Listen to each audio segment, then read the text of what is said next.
আসসালামু আলাইকুম, সকলে কেমন আছেন? আলহামদুলিল্লাহ সকলেই ভালো আছেন, সুস্থ আছেন। আজকে আমি ঢেঁড়স ভর্তা রেসিপি শেয়ার করব।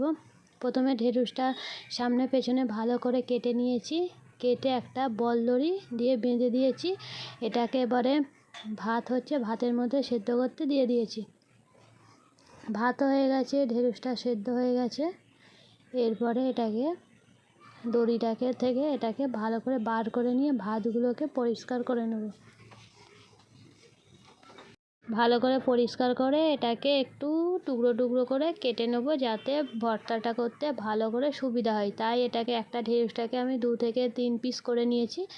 আর এখানে একটা পেঁয়াজ কেটে নিয়েছি আর কাঁচা লঙ্কা ছোট ছোট করে কেটে নিয়েছি। এরপরে এটাকে হালকা করে পরিমাণ অনুযায়ী লবণ দিয়ে দিচ্ছি।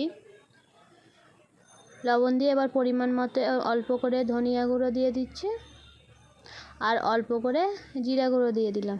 দিয়ে এই পেঁয়াজটাকে ভালো করে নুন আর ধনিয়া গুঁড়ো জিরা গুঁড়োর সঙ্গে ভালো করে মাখিয়ে নেবো। আগে পেঁয়াজটাকে মাখিয়ে নেবো, কারণ পেঁয়াজটা নুনের সঙ্গে মাখিয়ে নিলে নরম হবে। তারপরে ঢেঁড়সটাকে আমি ভালো করে মাখিয়ে নিচ্ছি। আর এতে দিয়ে দিচ্ছি সরিষার তেল। সরিষার তেলটা দিলে স্বাদও খুব সুন্দর লাগবে। সবগুলো একসঙ্গে ভালোভাবে ভর্তা করে নেব।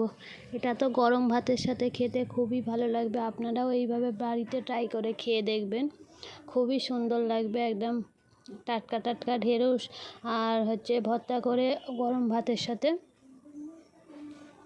দেখুন কত সুন্দর হয়েছে, দেখতেই কত সুন্দর হয়েছে, খেতে তো গরম ভাতে খুবই দারুণ লাগবে। আমার এই ভিডিওটা কেমন লাগলো অবশ্যই আপনারা কমেন্ট বক্সে মতামত জানাবেন।